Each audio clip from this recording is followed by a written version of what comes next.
अब हम बात करते हैं भारत के 100 करोड़ हिंदुओं की आस्था से जुड़े अयोध्या के श्री राम मंदिर की।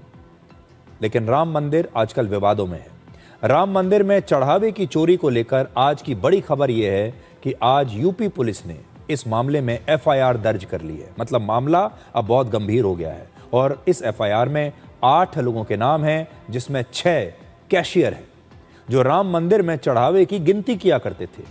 ये एफआईआर श्री राम जन्मभूमि तीर्थ क्षेत्र ट्रस्ट की शिकायत पर दर्ज की गई थी और इसमें से 3 लोगों को गिरफ्तार भी किया जा चुका है। इन 8 लोगों पर बीएनएस की धारा 306, 316(5) और 317(4) के तहत मामला दर्ज हुआ है और जो धाराएं लगाई गई हैं वो धाराएं हैं चोरी करने, चोरी के माल का गबन करने और चोरी के सामान को खरीदने और बेचने के बारे में ये धाराएं सारी हैं। मतलब इन्होंने चोरी की है, चोरी के सामान को बेचा है। जिन लोगों पर केस दर्ज हुआ है उनमें से 7 लोगों के नाम सामने आ गए हैं। इस मामले में दोषी पाए जाने पर इन आरोपियों को आजीवन कारावास तक की सजा हो सकती है और ये जो आरोपी हैं ये उनके नाम आपकी स्क्रीन पर इस समय मौजूद हैं। ये वो सारे आरोपियों के नाम हैं जो राम मंदिर में चोरी करने के आरोपी हैं। अयोध्या के राम मंदिर में दान और चढ़ावे की देखरेख और इसकी गिनती की पूरी जिम्मेदारी श्री राम जन्मभूमि तीर्थ क्षेत्र ट्रस्ट की है और इसी साल जून में पहली बार राम मंदिर में चढ़ावे की गिनती करने वाले कुछ लोगों ने यह आरोप लगाया कि इस चढ़ावे में चोरी हो रही है। इसके बाद इस मामले की जांच के लिए 13 जून को उत्तर प्रदेश की सरकार ने 3 सदस्यों की एक एसआईटी बनाई।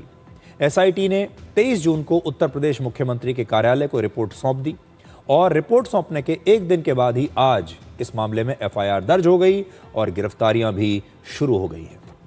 राम मंदिर में श्रद्धालु दान पेटी, ऑनलाइन और सीधे ट्रस्ट को चेक या ड्राफ्ट के जरिए दान देते हैं।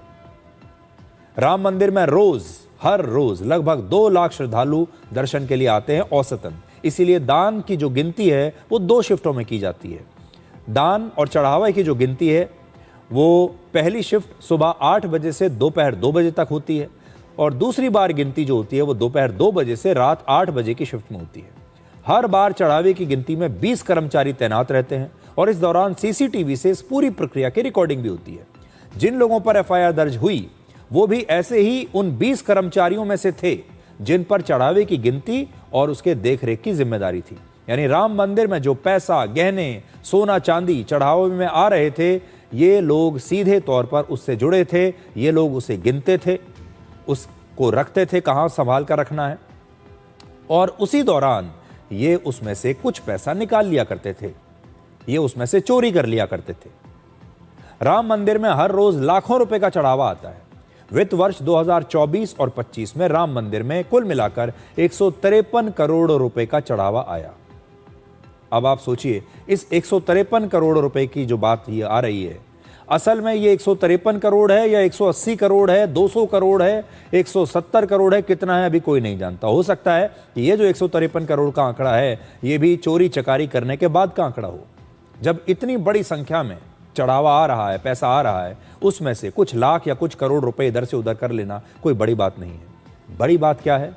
राम मंदिर 100 करोड़ से ज्यादा हिंदुओं की आस्था का मामला है। मंदिर के पैसे या सामान की चोरी करना सिर्फ कानूनी रूप से एक अपराध नहीं है, बल्कि ये जो हिंदू हैं हमारे देश के, उनकी आस्था से भी जुड़ा हुआ एक बहुत बड़ा अपराध है।